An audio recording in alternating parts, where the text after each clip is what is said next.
মানুষ ভালো হলে মানুষ ফেরেশতার চেয়েও ভালো, মানুষ খারাপ হলে সে পশুর চেয়েও খারাপ।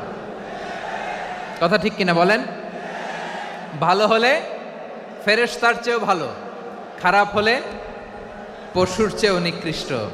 তার মানে শ্রেষ্ঠত্বে মানুষ, শ্রেষ্ঠত্বে ফেরেশতাকে হার মানায়, আর অধপতনে শ্রেষ্ঠত্বে ফেরেশতাকে ছাড়িয়ে যায়, আর অধপতনে পশুকেও হার মানায়।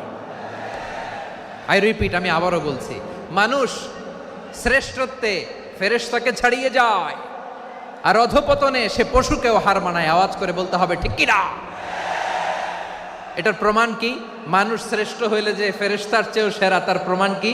আল্লাহ তাআলা বলছেন, ওয়া ইয কুলনা লিল মালাইকাতি ইসজুদু লি আদম ফাসাজাদু ইল্লা ইবলিস আবা ওয়াস্তাকবারা ওয়া কানা